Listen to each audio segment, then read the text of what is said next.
અકિંચન પ્રવૃત્તિઓમાંથી મળતું તે આજે એ જ મિત્રો સાથે ટોયોટા કોલેજમાં કે બીયર બારમાં કે ડીવીડી વિડીયો પ્લાઝમા ટીવી અને માઇક્રોવેવ ઓવનમાં કેમ નથી મળતું?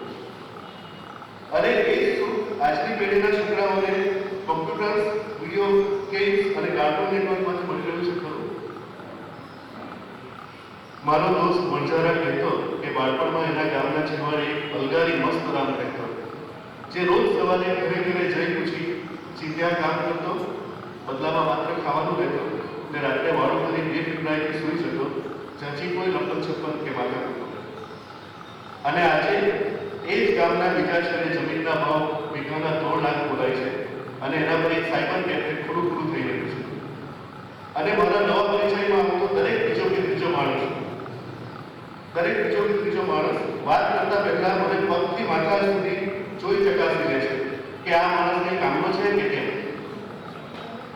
અને શહેરોના રસ્તાઓ ઉપર ચાલતી વેળા દર ત્રીજી મિનિટે મને કોઈ માણસ દેખાતો રહે છે, જે રખવાયો છે, આવરો છે, પોતાની જાત સાથે બળબડાટ કરતો ભાગી રહ્યો છે, જાણે પોતાનાથી દૂર. અને બીજા બધા માણસો પૈસાને કારણે, પૈસા તરફ, પૈસાને માટે કે પૈસાના પાપે ભાગમભાગી કરી રહ્યા છે. અને હવામાં એક ઝેરી વાયુ ફેલાઈ રહ્યો છે, ધનવાયુ. અને આપણે ઘણું બધું કમાઈ રહ્યા છે. પૈસા, પદ, કારકિર્દી, સ્ટ્રેસ, ટેન્શન, બેચેની, કેન્સર, ડાયાબિટીસ, કોલેસ્ટ્રોલ. પણ કોઈ તો મને કહો કે પેલું સુખ છે ક્યાં? કયા આંબાની ડાળ કે કયા સંતોષની પાળ?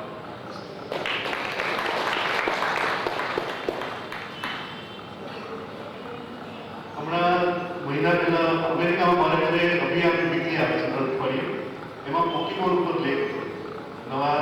નવી પેઢીના નાના બાળકોને પોકીમોનની રમતો અને એનું ઘેરું જે લાગેલું છે એનું જે દૂષણ છે એ માટેનો લેખ હતો. એ વાંચીને મેં એક રચના તૈયાર કરી. પોકીમોનનો ખરેખર લંબાણ જે થાય છે, લંબાણનો શબ્દ છે પોકેટ મોન્સ્ટર્સ. એના ઉપરથી પોકીમોન શબ્દ આવેલો છે. એટલે આનું શીર્ષક પર બે જ આવેલું છે, પોકેટ મોન્સ્ટર્સ. 5-6 વર્ષો પહેલા અમેરિકાના સ્ટોર્સમાં પોકીમોનના જે કાર્ડ્સનો ક્રેઝ હતો અને થોડા મહિનાઓનો સ્વાદ ચાખી અમેરિકન બાળકો જેને પછી સૂંઘવાય તૈયાર નહોતા, એ એડવર્ડ હવે માર્કેટિંગના શર્ટ પ્રપંચથી ભારતમાં લવાયા છે. અને સામયિકો લખી રહ્યા છે કે નાના મોટા શહેરોના 8-10 વર્ષીય બાળકો એને માટે ઘરમાં ચોરી કરી રહ્યા છે, મા બાપ સમક્ષ જૂઠું બોલી રહ્યા છે, કાર્ડ્સનો જુગાર કરી રહ્યા છે, વ્યાપાર અને ખરીદ વેચ કરી રહ્યા છે, ઇમોશનલ બ્લેકમેલિંગ કરી રહ્યા છે અને શાળામાં તેમજ ઘરે ભણવાને મૂકે એની છાન ઉપત્યા રમતો રમી રહ્યા છે. અને બાળકો 10 રૂપિયાના ચીટોસના પેકેટો 2-4 સામટા ખરીદી કચરામાં ફેંકી રહ્યા છે. કાર્ડ નીકળે તો પણ અને ન નીકળે તો પણ. અને ઘર બહાર કે એપાર્ટમેન્ટની નીચે ટેનિસ, ક્રિકેટ રમવા જવાનું બહાનું કાઢીને આ જ બાળકો માત્ર અને માત્ર પોકીમોનની ગંજામાં ભટકી રહ્યા છે. અને ટીવી પર સવાર સાંજ પોકીમોન કાર્ટૂન્સનો ધોધ વરસી રહ્યો છે. અને અમેરિકામાંથી ત્યાર પછી જે ડિજીમોન, યુગીઓ અને ગાર્બેજ પેઇલ કિડ્સના વંટોળિયા પસાર થઈ ચૂક્યા છે અને અરબી સમુદ્ર ઉપરથી ખાંગા થઈને દોડાઈ રહ્યા છે, તે તો હજી ત્રાટકવાના બાકી છે. અને ક્ષિતિજ ઉપર જે નાનકડા દેખાતા હતા તેવા ખિસ્સા રાક્ષસો, પોકેટ મોન્સ્ટર્સ, તેવા ખિસ્સા રાક્ષસો હવે ધીમે ધીમે પહાડી ઉતરતા જાય છે.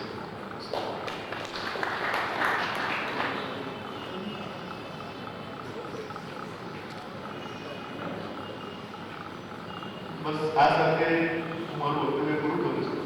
મારે જે કંઈ કહેવું છે તે મેં કવિતાઓમાં જ કહેવાનો પ્રયત્ન કરેલો છે. અને વધુમાં છે તે હું આયોજક સમિતિના શ્રી મહેશભાઈ શાહ, ડૉક્ટર મુસ્તાક કુરેશી, ડૉક્ટર સરોજ પટેલ અને મિત્ર વિકાસભાઈ ઉપાધ્યાય એ બધાનો પણ ખૂબ આભાર માનું છું. અને ખાસ તો આપ સૌનો ખૂબ ખૂબ આભારી છું. પણ આ કાર્યક્રમને રૂડો રૂપાળો બનાવનારનું ઋણ અદા કર્યા વિના રહેવાતું નથી. સૌ પ્રથમ તો આજે જયંતભાઈના નામને કવિ જયંતની મોહર મારનાર સાહિત્ય સ્વામીઓ, કવિ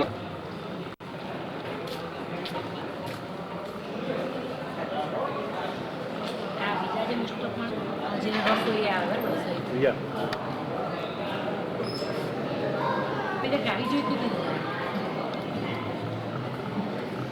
ગાડી જોઈતી હતી ને લોકાર્પણ પછી ચાલો સુરગંગામાં આપણે સ્નાન કરીએ. સુભાષભાઈ અને એમની આખી ટીમ, સુભાષભાઈ અને અનિતાબેન ભાઈ બહેનની આ બિલડી સાથે ઢોલક પર રૂપક, તબલા પર, અને બ્રિજેશભાઈ પણ ગિટાર પર, એટલું જ નહીં મકસૂદભાઈ પણ ગાશે. તો ચાલો જયંતભાઈની રચનાઓને આપણે માણીએ તે પહેલા જે બધા બહાર ઉભેલા છે ભાઈઓ અને બહેનો તે અંદર આવી જાઓ, ગૃહમાં આવી જાઓ અને આઈસ્ક્રીમ ખાતા ખાતા જો ખવાયું નહીં. એવા કવિ છે કે જેને લયની સાથે પણ કામ પાર પાડ્યું છે. સંગીત છે, કલા છે તો જીવન છે. નહીતર जिस्म खाली है, जान खाली है, जिंदगी की दुकान खाली है. जिस्म खाली है, जान खाली है, जिंदगी की दुकान खाली है. ने जब से भागी वो खूबसूरत लड़की इस शहर के मकान खाली है. नहींतर जिंदगी खाली है અને શહેરના મકાનો ખાલી છે. તો આવો એ સૂર ને એ તાલમાં આ ગીત ગવાશે. પૂરના ઉજાસે અને સુભાષભાઈ પોતે ગાશે, અનિતાબેન એ રચના ગાશે. તો રજૂ થાય છે પૂરના ઉજાસે.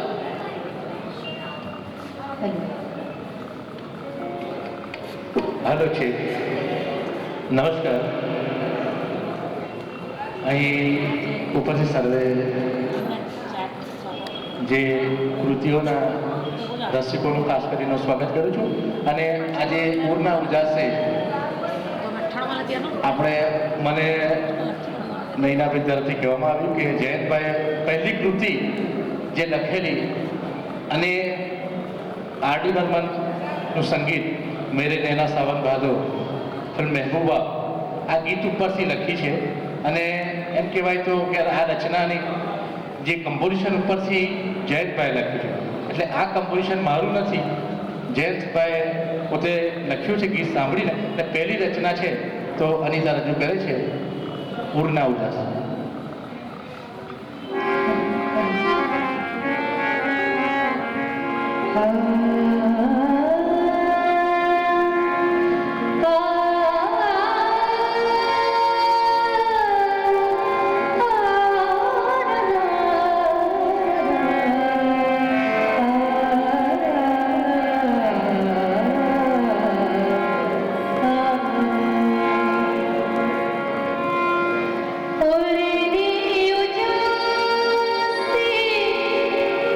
विश्व निखरे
બાજુવાળી ભારત છે ભારત છે જો પેલી જો આની બેટરી છે પેલાની સાથે એ ચાર્જ કરવા મુકાવી દે આપી દે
क्यास भी मिला है साजिश में, याद आता है कोई बारिश में.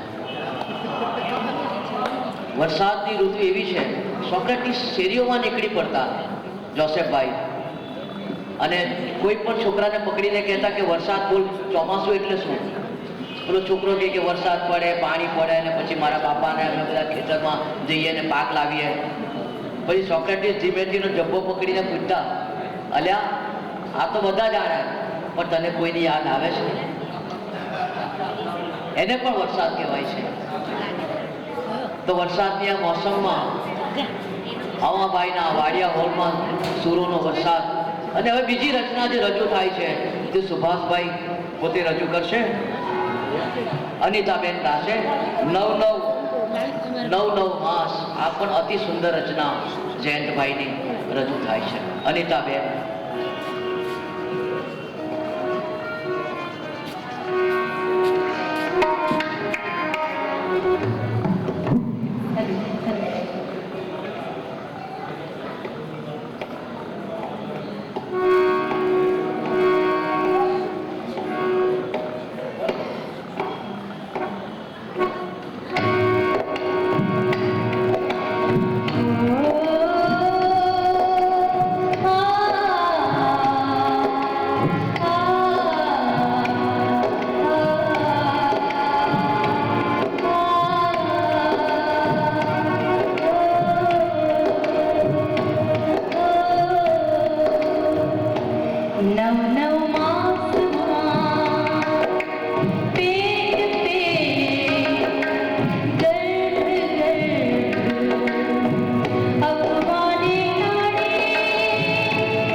પદ્યાળ રચના રજૂ કરીને તમે જોયું કે એમનો દીકરો રૂપક કેટલા સરસ તબલા વગાડે છે.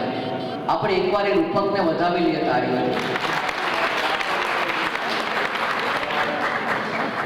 એવું બન્યું હશે કે આજે આપણે બધાએ ભેગા થવાનું હોય, જયંતભાઈએ કવિતાઓ લખવાની હોય, એનું વિમોચન હોય ને એવું બધું, કારણ કે બધું અનિશ્ચિતતાઓથી ભરેલું જગત છે. એવું પણ બને કે હું કીડું ખાઉં તે પહેલા હેમા માલિની આવી જાય, અથવા એવું પણ બને કે હું કીડું ખાઈ લઉં પછી હેમા માલિની આવે. બાળપણમાં સુરેન્દ્રનગરની શેરીઓમાં રખડતો ત્યારે, કે કરાચીના બંદર રોડ પર ફરવા જતો ત્યારે, કે કુંભ કોતરના મેળામાં વાંસળી વાળાની પાછળ પાછળ રજડતો ત્યારે કદી પણ એવું લાગ્યું નથી કે હેમા માલિની આવશે. તો આજે જ કેમ લાગે છે કે હું કીડું ખાઈશ તો હેમા માલિની આવશે? પણ મિત્રો, હેમા માલિની આમ નથી આવતી હોતી. નસીબમાં બધાના કંઈ આવું સરસ મજાનું સંગીત પણ હોતું નથી. એટલે કવિએ સરસ કહ્યું છે કે મારા જીવનમાં શું જોઈએ કે પ્યાસ સે મંઝર ઉઠા કે લે આવો, प्यास से मंजर उठा के ले आओ, एक समंदर उठा के ले आओ, मेरी तन्हाइयों को रहना है, अरे थोड़े खंडहर उठा के ले आओ. ખંડર માત્ર જિંદગી શું છે? ખંડરમાં જીવનારું એક કંઈક કોઈ વસ્તુ ઘટના છે, બીજું કંઈ નથી. આ સંગીત જ આપણને જીવન બનાવે છે અને જીવાડે છે. ત્રીજી જે રચના રજૂ કરું છું તે રચના તમે વાયના એ મકસૂદભાઈ અને અનિતાબેનનું એક ડ્યુએટ છે. ખૂબ મજા પડ્યું છે, આપણે સાંભળ્યું.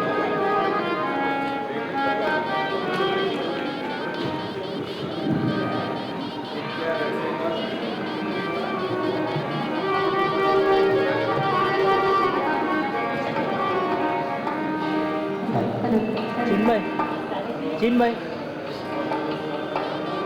ચિન્મય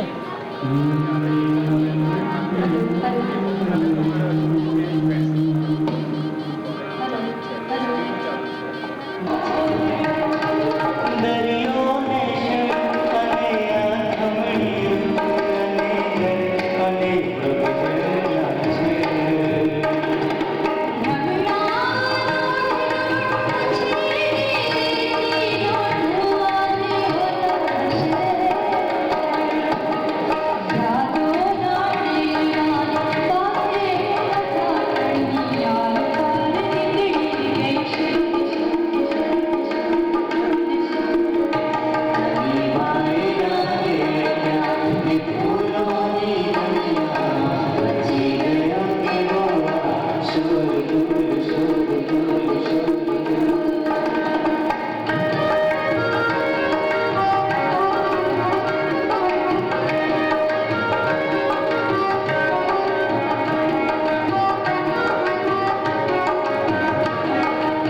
પ્રેમની વાત હતી, આમ પાલવ જ અટકેલો જયંતભાઈને, પણ એવું થોડું લખાય એટલે વાયરાનું નામ લીધું.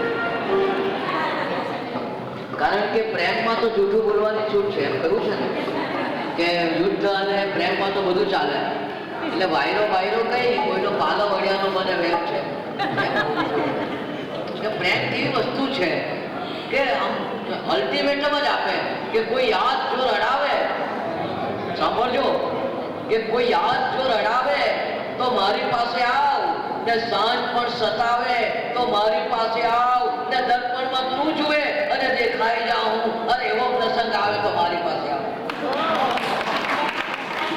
કે કોઈ યાદ જો રડાવે તો મારી પાસે આવ, ને સાંજ પણ સતાવે તો મારી પાસે આવ, ને દર્પણમાં તું જુએ અને દેખાઈ જાઉં હું, એવો પ્રસંગ આવે તો મારી પાસે આવ, ને સૌંદર્ય તારું આ જગતમાં બેમિસાલ છે, અને શંકા કોઈ ઉઠાવે તો મારી પાસે. એટલે જયંતભાઈએ આ પ્રણયનું ગીત લખ્યું અને કંઈ કોઈનો પાલા વળ્યો એમાંથી વાયરાનું નામ લીધું. અને હવે જે રજૂ થાય છે તે 92 વર્ષે ભૂતોભાઈ આ રચના મકસુદભાઈ અને સુભાષભાઈને પણ થયું કે પોતે ગાય નાખે, એટલે સુભાષભાઈ પણ ગાશે. મકસુદભાઈ અને સુભાષભાઈના ડ્યુએટ છે.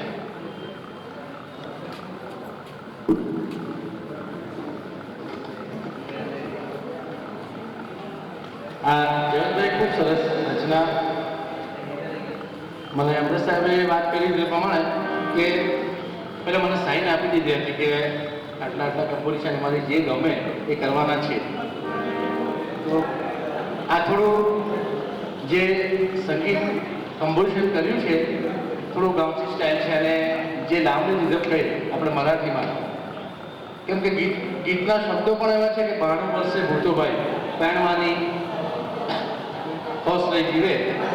क्यों कि कौन कहता है कि बूढ़े लोग इष्ट नहीं करते, कौन कहता है कि बूढ़े लोग इष्ट नहीं करते. अरे तो वो तो हम नौजवान हैं कि इन पे शक नहीं करते.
છે પીઠે ગયો તો મારા ગળાના સમ.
જયંતભાઈ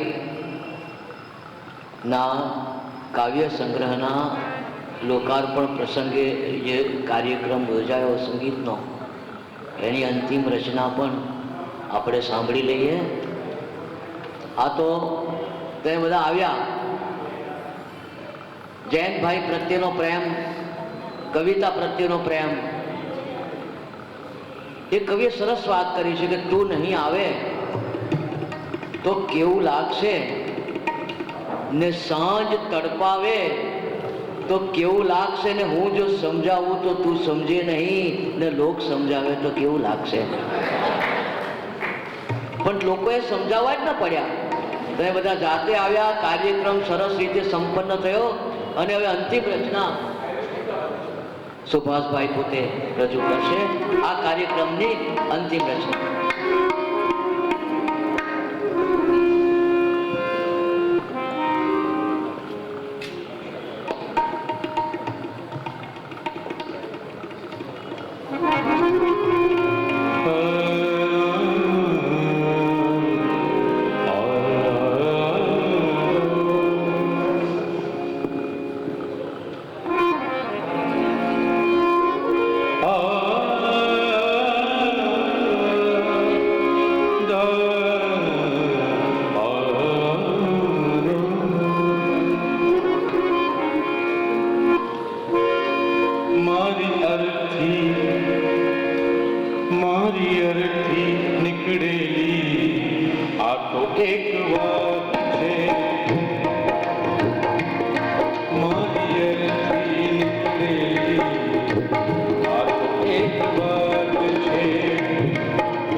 તે માટે જરા રોકાજો.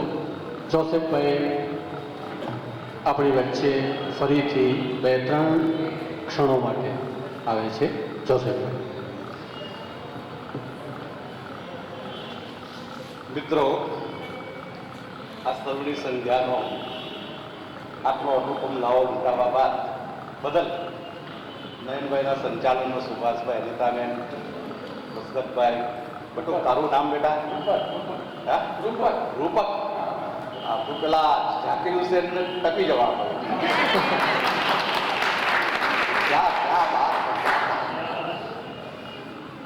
ક્યાં પાયા હે, અદભુત અદભુત.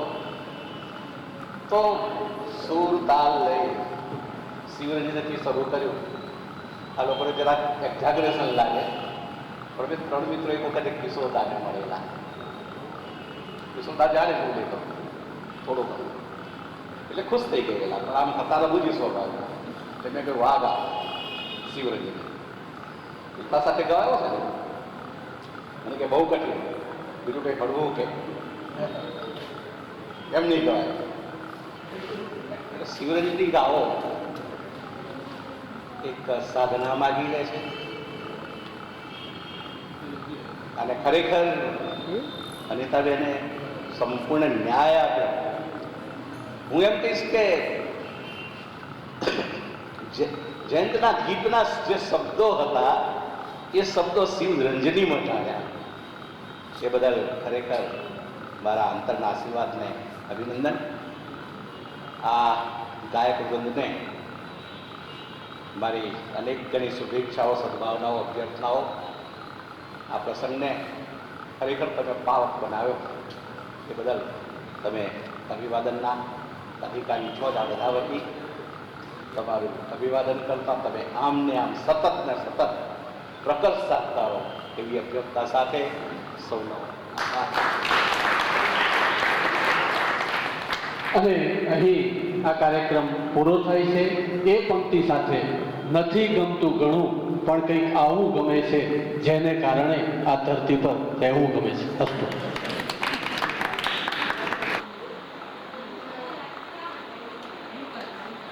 ટેપ પતવા આવેલી છે તો જરાક પતાવી જ દઈએ હવે.